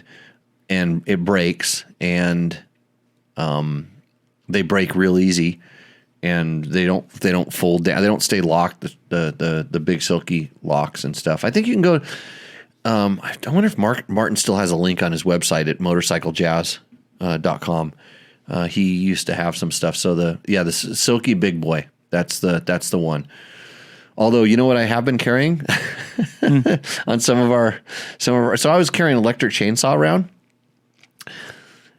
I started carrying a reciprocating saw, like the Makita, the short Makita, a reciprocating saw, and with a really aggressive, like, Destructionator blade. I was blown away by how good that thing worked for, you know, kind of like, I wouldn't call it clearing trail, but just getting through some stuff that you needed to. So there's all different kinds of options. Yeah. So perfect. Okay. So next up on the Rooster Endo, it's going to be a submission from Joseph Perezzo. Wow, really? Try again. Come on, keep going. Perazzo. How do you spell it? Perazzo. Perazzo. Yeah, Perazzo. Yeah. All right, so this is Good job, Logan. 21 TE250i, 110 hours, and this was just refreshed. AXP skid plate, KTM handguards, a Cherubies frame and bottom fork guards, Polysport clutch cover guard, 7602 racing rear disc guard, Tusk brake pedal and oil filter cap, eBay special nice CNC chain guide and TPS guards, V-Force 4 reeds, FMF turbine core 2.0, Tokyo off-road crankcase pressure sensors fitting / tray, tubeless in rear, IRC JX8 rear tire, Mitas C19 front, Kreft RC suspension, JT Twin Star 52 tooth sprocket, giant loop front tug strap, 3D printed 2-stroke oil cap, dust sleeve, just added SKDA heritage style graphics. I do like the graphics. Yeah, it looks like the new the new ones. Yeah. It was kind of funny when I saw it. Is like, is this just a kind of looks with that pipe when they have that characteristic stock KTM pipe or Husky pipe? I just go, oh, it's just kind of a stock bike, but yeah, not too bad. Like to go riding there. It looks like the ground's semi-moist. Looks fun. It looks like it's a lot cooler than it is here. Yeah, a lot cooler, and they had just recent rains. Some reason that bike looks, I'll say it, laid back. I have no idea. I think it's the way it's just like the kickstand's in a little bit of a hole, or is the front number plate popped out just a little bit? Does he say tugger straps? You call it tugger straps? He's got a tugger strap on that thing, front of that thing, right? Yeah, I don't think he said it has a tugger strap. But he also said what was it? His relocation kit for the pressure sensor or pressure sensor tray, or what did he call it? Yeah, Tokyo off-road crankcase pressure sensor fitting /tray. Fitting/tray. I wonder what that is, because I've seen some different videos about some stuff. I mean, I haven't had any of these problems that people are having, but then I have a 2019, so I only have one. Mine's just in the crankcase, so that just sort of hangs out, or it's in there. So, whoa, what was that? Just a notification. Yeah, that what tells you that this podcast sucks more than ever. No. Really? Oh, you don't have that notification set up? Mm-mm. Okay. It's a brass fitting that gets rid of the plastic part. So Brenda, she probably bought it for her brand new bike that doesn't need it. Good job, Brenda, buying into the marketing. What is Mark Daniels is throwing up Amazon links? Yeah. Well, hopefully it's through the support DBT. Yeah, it better be through the support DBT, or I'm not sharing any of my nice tequila that I got with you, buddy. Victor, who's not in the chat tonight, amazingly, that's why we don't have any strange, weird jokes tonight. He says he's driving out to have some of my new tequila. Oh, nice. Ready to come out. We need to set up the flat track pre Tech Talk Taco Tuesday flat tracks again. Mm-hmm. That's an important thing. This bike, it's a soft Roost. Like, there's nothing about it that really stands out to me, but it's a solid bike, and I like the graphics. Yeah, he said the other thing. He said eBay. What did he say? Amazon discard or eBay special, nice CNC chain guide and TPS guards. Nice CNC, one word. Nice CNC, not eBay. Or it was eBay. He bought it off of eBay. eBay, yeah. Okay, yeah. Support companies like Bulletproof Designs. They make higher quality, better ones. Bulletproof Designs has stuff for your bike and the new 2023s and probably the 2024s soon after they come out, because those guys make stuff really fast. Mm-hmm. The radiator guards are really strong. Perfect. Tested them before in harsh conditions. Okay, so next up is going to be Clinton Rivera, who sent me a video submission, but I was having a problem with the file. So this is did it involve like actually working the computer, or there's something about Apple videos? Apple videos. There's something about them. Okay, I can try. Let me. This bike looks hammered. A 21 KTM 500 EXCF, Maxxis Desert IT tires, Nitro Moose bibs, AEO suspension, Baja Designs headlight, flex bars, Scott stamp, nor BRP mount, Fastway pegs, seat concepts, XL tall seat, sick ass titty tail, and signal lights. Did he spell it properly? He did. He spelled it titty. Titty. Wow. Yoshimura exhaust and fuel tuner from Moto, Trail Tech GPS. Double take mirror, 370 hours. Only issue I had is this bike started to randomly shut off. Called in and Jimmy suggested a TPS sensor. Turns out the spark plug was a little loose and super burnt out. New plug cured all my issues. Cheers from Canada. Okay, so now I know something.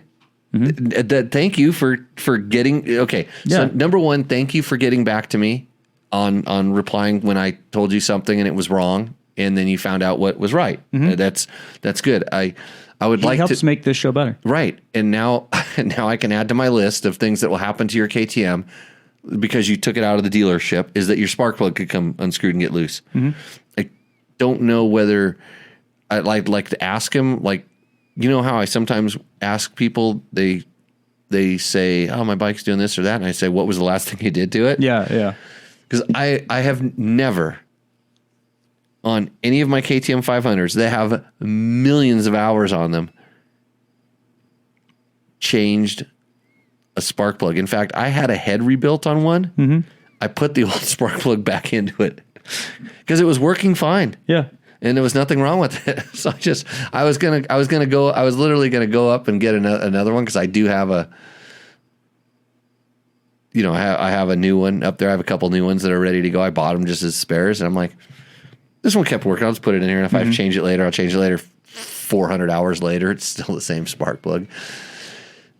Yeah. Hey, this bike lives above the ground. I said this bike looks hammered. It looks like used. I mean, yeah, this bike is loved. I don't know about loved. Well, no, good memories have been made on this bike. I think he loves it as much as I like my bikes. Yeah, because it kind of looks like one of my bikes, except he has a tank bag.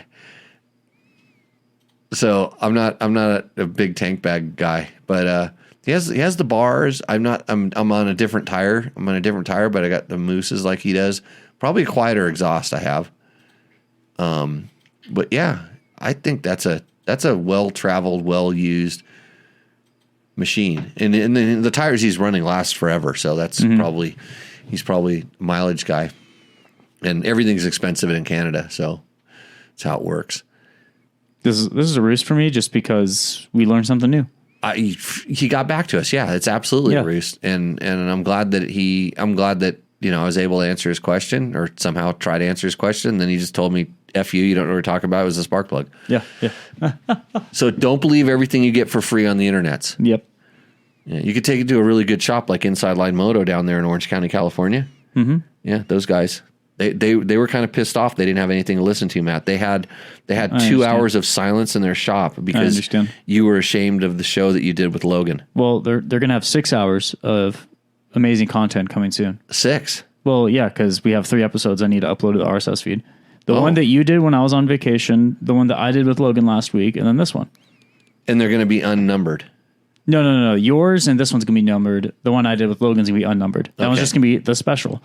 Special because I'll probably just bulk upload these tomorrow morning. That show would have been so much better if you would have unmuted me when I called in. Yeah. I saw what was going on in the background. I'm not sure it's such a bad thing that you were muted. I was in the middle of a party, in the middle of a race. Yes, and you're freezing constantly. Well, because there was lots of people using the internet. It was like 2 frames per second. Okay. Well, maybe you should have just told me that, and then you would have had the audio. Because I was questioning. I was just checking to see how my show was doing. That's all I was doing. Yeah. Your show was doing good. Logan and I had exactly as much prep as we usually do. He carries tequila in the tank bag, so it's Roost. Yeah. That's what I say. How do you know this, Mark? Well, who wins the Takamoto gift card? That's a really good question. There is a lot of solid bikes here. Why don't you? The KTM 620 is out of the running. Doesn't count. Yeah, nice picture. Really great picture. Yeah. Lots of history there. Let me have a little bit more Don Cayo here. Justin with his YZ250 was really good. I really like that Clinton actually taught us something. Right. I'm leaning on the Clinton. I think it's a little bit just because I do like it when people get back because it's a coin flip for me and Justin. Look, kids. Oh, sorry, for Clinton and Justin. I didn't learn all this stuff because I just plugged my ears to the old guys that knew everything like I do. Mm-hmm. I didn't just plug my ears anytime they started lip flapping like I do. I actually listened, and that's how I learned a lot of the things that I know. And now as much as I do the lip flapping, I do the listening too, because I want to understand and learn these things. I wish I would remember exactly like what his symptoms were and stuff, so I could kind of tie that in a little bit better to what the loose spark plug syndrome might be. Although I have experienced this on XR80s and JT60s before. Mm-hmm. I actually had a spark plug fly out of the cylinder head, and it took all the threads with it because we'd probably over torqued it. But that's how I learned how to put a thread cert in on a cylinder head without taking the motor apart, and it still ran. Most of the people in the chat are voting for the YZ, and Justin is actually in the chat saying it will take you to the victory zone or victory lane. He's repeating ad slogans, so we've done our job even better. Yeah. Boy, so that was my second choice. Was the Yamaha. Yeah, for me, and it's a coin flip for me. Justin or Clinton. It had an air conditioning like feel to the whole thing. Well, I really liked the log as a kickstand. Yeah, that was good too. Boy, that one's rough. Looking for a coin to flip or something around here. Well, we are behind actually. Clinton, we were what? We are behind on Takamoto segments. Oh, we can't do two winners. Okay. You guys didn't do one last time? No, we didn't do one last time. You didn't do one? No. I only called in late. Yeah. Yeah, I had to call in and co-host from afar. Let's just do one winner. We can... One winner. Want to flip a coin? I don't know if I have Jason Abbott, why don't you help me out here? So you just tuned in late. Jason is a good friend of the show, a good friend of mine. This guy knows bikes.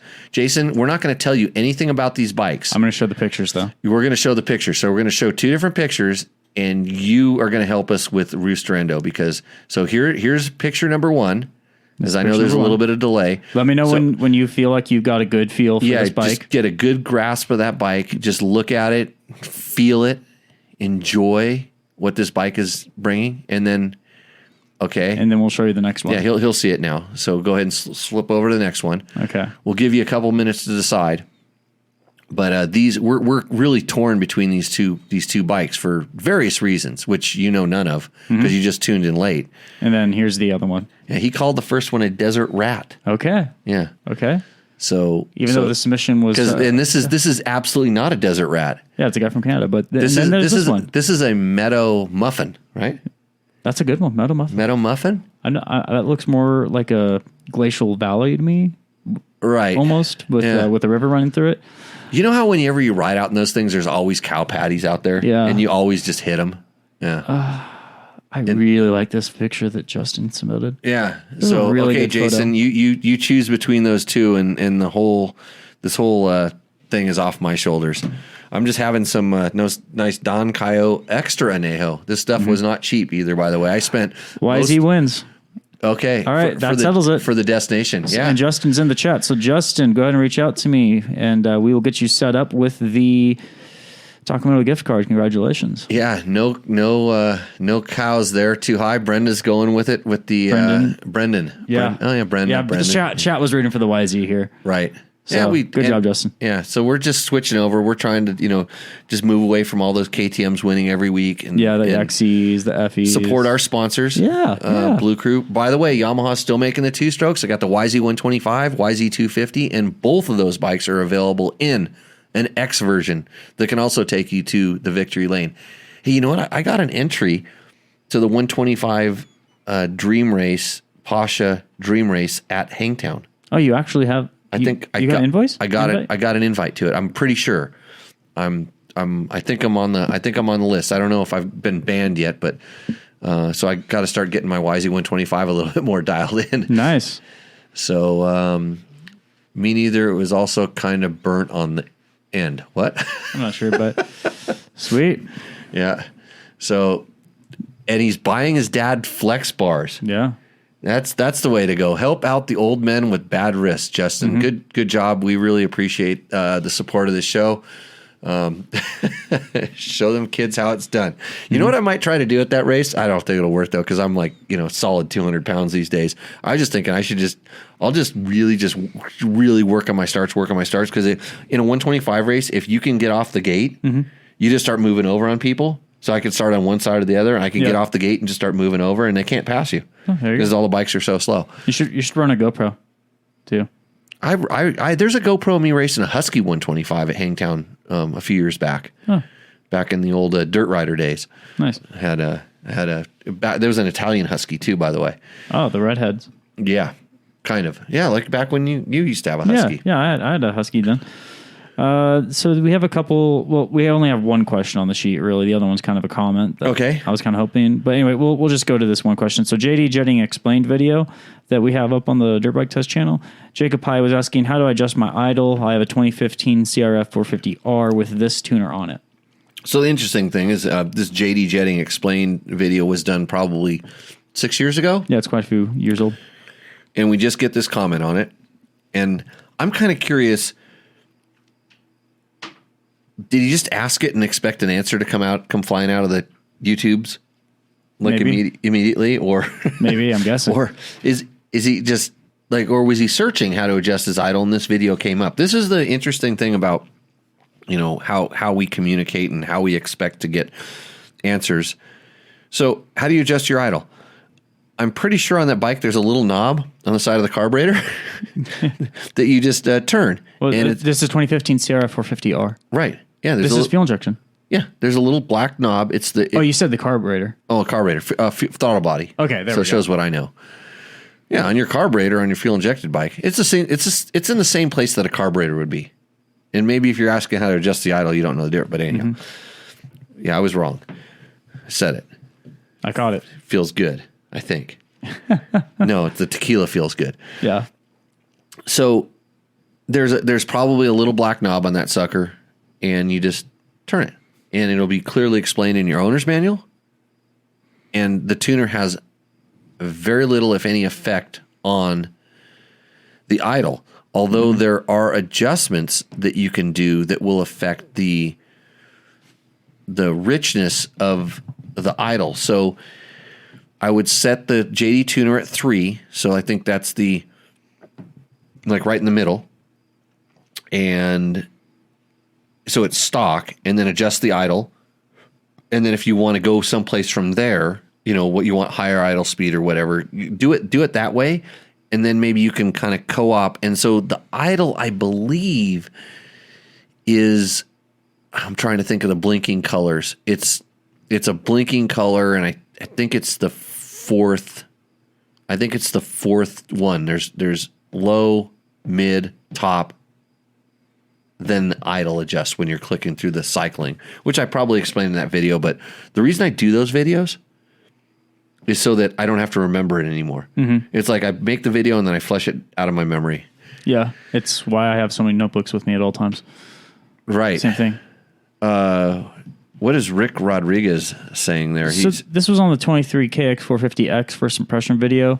Rick thinks that the Kawasaki needs to work on that bike just a little bit. Can't take an MX bike and bike map, slap an 18-inch rear wheel on the back and with a kickstand and call it a GNCC bike. I think Honda did a bit better with the Sierra 450 RX, but a lot of dealers are having these things on sale, so I may just jump into one for the price tag. Hey, Rick, I'm going to tell you that Kawasaki did a good job. I was blown away by how good the Kawasaki worked. And I actually we were riding a lot around the motocross track at the SRA, but I actually put the aggressive map on the Kawasaki because then I could ride it a gear high, and that motor just loves to do that. But if there was kind of like one complaint that sort of resonated about the Honda, it was the big gas tank. Yeah, I didn't like it. It didn't bother me one bit, but then again, I ride bikes with big gas tanks all the time. But it didn't bother me, but it bothered a lot of people. And the Kawasaki has this tiny, small gas tank, and it didn't draw any complaints. So there is that. And a gas tank's not a cheap piece of equipment to manufacture. I mean, and then there's all kinds of accessory ones, aftermarket stuff. If you can get a good deal on a 23 KX450X, I think you're going to be very happy with that motorcycle. Yeah. But it is a motocross bike with with a kickstand. But what's funny is how good that ends up working. For what its purposes. Do you know what ignition coupler Trevor had on it? Did he say? I wasn't told about that. I wonder if he put it back to stock or he left it. He might have just left because I was trying all the maps on all the bikes, but I didn't even see the on that one you have to change the coupler out. Yeah. So good. Yeah, Rick, go for it. Yeah. Brendan Springer Davis. But you could always get a Yamaha YZ450FX. Yeah. And then you get a wide ratio transmission, which power tuner app.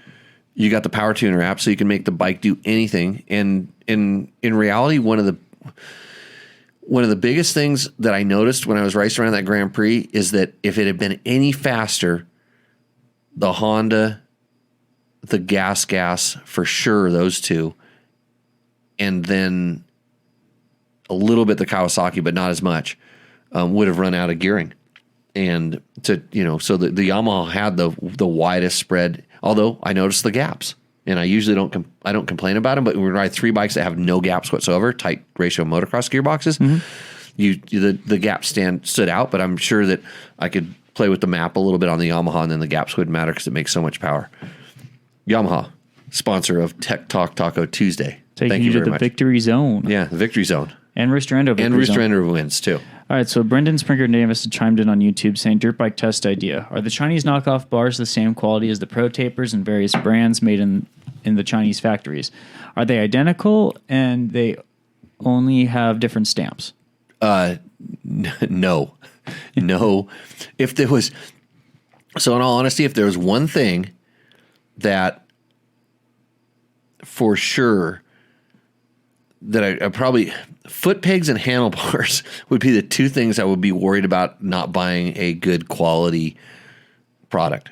Mm-hmm. And, in all my life and all my riding, I've never bent a set of Fasst Company Flex handlebars. Yeah, I've heard they're pretty tough from... Dude, I mean, before they were sponsors. I've seen guys, do crazy stuff with them. But in all of my normal tip overs, crashes, whatever, not bent a set yet. And this is on adventure bikes too that have a little bit of heft when they fall over and tip over. Now, could this be because it does have that flex feature to it, so it has a little bit of play to? Yeah, could be some of that, but they're just built strong, built tough. But yeah, don't go to China. Yeah, don't go to China for the handlebars. Don't go to. I've seen Chinese handlebars snap. I've seen Chinese foot pegs snap. And both of those things, generally the end result of those things snapping is from a decent force, and the resulting crash was nowhere near the money you saved by buying cheap stuff. So get good stuff. Shop support through Rocky Mountain MCATV. They have Chinese stuff too. They make Chinese stuff too. Mm-hmm. They have like lots of knockoff lower price products as well, but I believe that they do their diligence when they test some of that stuff. And I've kind of seen the results of some of it in the past. And the Chinese muffler on the CRF 230 still working. Yeah, just put a Chinese muffler on, and then when the muffler rattles apart and then the packing blows out, at least you're just loud. You're not dead. Right. Well, I think. Yeah, unless chat has any more questions, that's kind of everything. Oh, you got a hot date? No. Oh, no? We don't have to wrap up. We do have the product of the week we need to go through, too. Oh, yeah, I was going to product of the week it here. Yeah. With some gloves. Climb gloves. Climb, a fine sponsor of the show. But I always... I bring our sponsors' products in first. They're just easy because I have them and I use them. Mm-hmm. But in the last 2 years... And I talked about the Windstopper gloves, what do they call them? Inversion gloves. I talked about them a few shows ago back when it was cold. Now it's warm, so I'm wearing normal gloves all the time now. Mm-hmm. It kind of occurred to me that I start searching for my new gloves. And usually I don't. I go to my old gloves all the time and I kind of wear them. And now I started searching for my new gloves. And I may have stolen your new gloves, allegedly. My hand. Well, you didn't get your gloves. I didn't get my gloves, but we were different sizes. I'm pretty sure. I'm mediums. Okay, then I didn't steal them. Yeah. Let me check here. Because it is the gloves. Those look like the gloves I'm waiting on. Oh, they do. Yeah. Because I'm waiting on Mojave and Dakar gloves, and those look like Mojave Dakar gloves. They are. There's one of each. That's even like. Is that a medium? That might be my glove. That's a medium. No, large. But okay, never mind. Large. Yeah. Okay, we're good. So here's the thing. I had been complaining a little bit about some of the fit. And they're always asking, hey, what gloves fit? Because I wear a lot of different stuff as well, because I'm wearing it for photo modeling and different things. And we were always kind of tooling around with the fit, and so they got it right. Mm-hmm. The new gloves are really, really good. The Mojave and the Dakar gloves. Not the pro glove, because it's funny, they have a lot of different gloves. These are just the dirt biking gloves. There's not a lot of extra protection on them and stuff like that. Mojave glove for any time, and then if you want a nice vented glove, the Mojave when it's nice vented glove, the Dakar for any time. And one is padded, one is much less padded. Mm-hmm. And then if you like those gloves that are like slippers, which I don't like, then they have the XC. Yeah, the XC gloves that don't have any Velcro closure or anything like that. But man, these things have been really durable. I right away, like some of the palm grippy stuff kind of came off a little bit quick, but Yeah. it hasn't affected the grip of the glove. It was more of an aesthetic thing, but what good gloves. I mean, super stoked. So, Climb Mojave and Dakar gloves, the new, like I said, the new ones, the only ones they have available anymore because they sold out of everything pretty much, but the new gloves are really good. Super, super stoked. Especially, I used to always wear Mojave all the time, and I've kind of gone back to wearing the Dakar a little bit more, which is good. Yeah. Just a little bit more protection on a little bit of padding, and it's not, padding sometimes just doesn't work out so well. So I a lot of times I don't even run the closure down, but it fits so good on my hand I don't feel like I need to run the closure down. So pretty good. So the new gloves are large, that are really large. So I think he's saying they're actually larges now. Yeah, and I have we'll say I have a stumpy hand.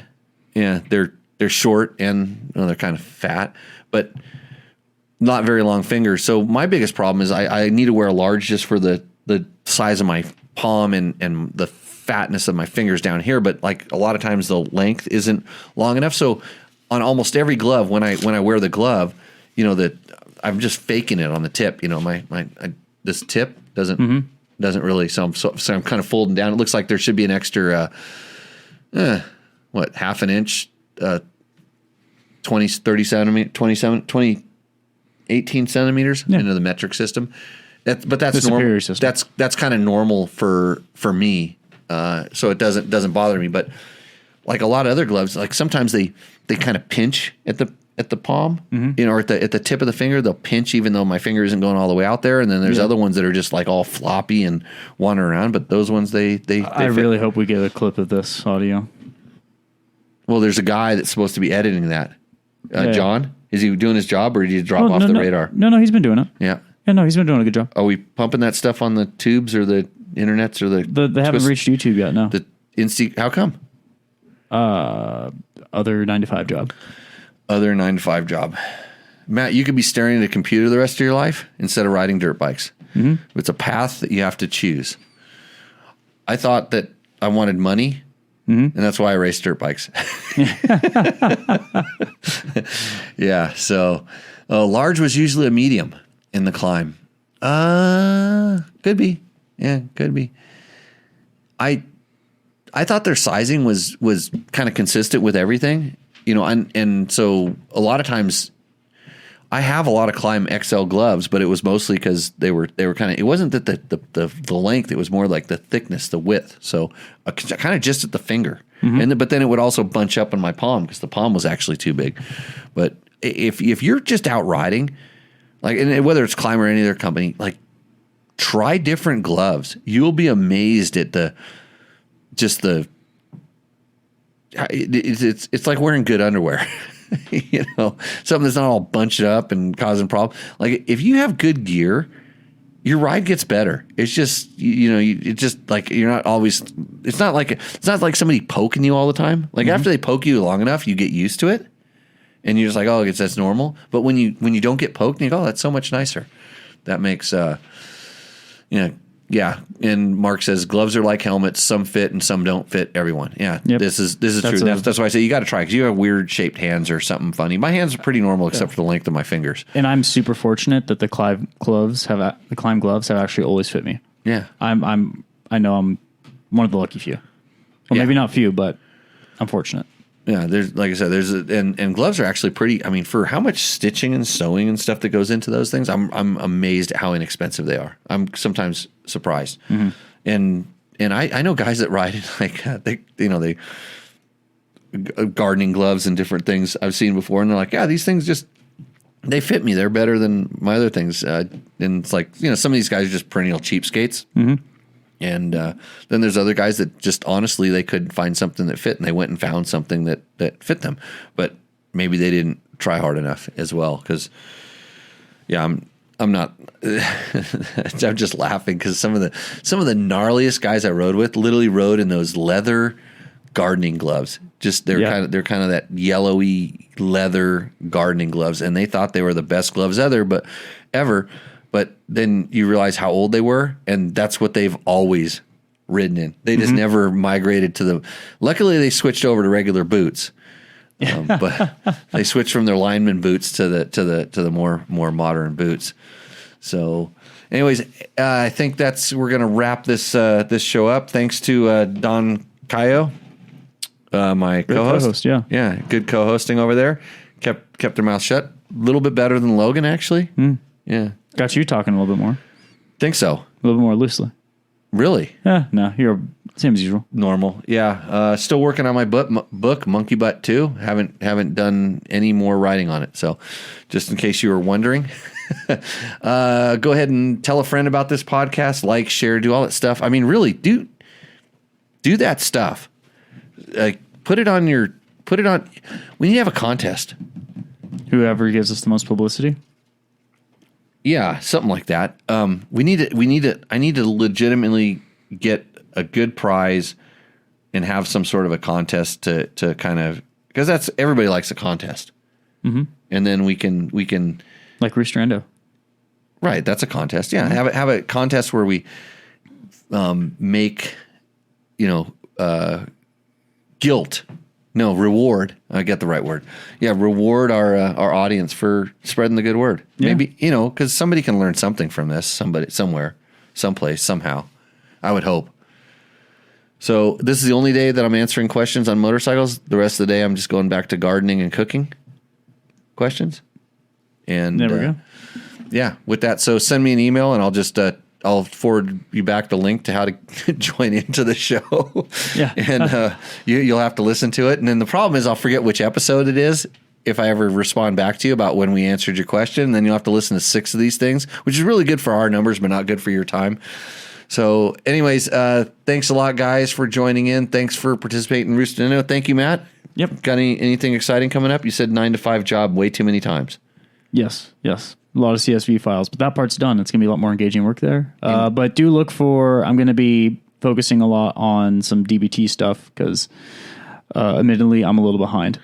Right. I do apologize to everyone. I'm looking for the beginner bike video. You and me both. I really want to know the outcome of that whole thing. Yeah. That's gonna track, and we're thinking about doing a boot comparison. And I was actually thinking about like engaging some of our audience here to help with that. Yeah. As well, because we might have some boots. So, That'd be okay. sweet. Everybody, cheers, and we will see you out in the trail.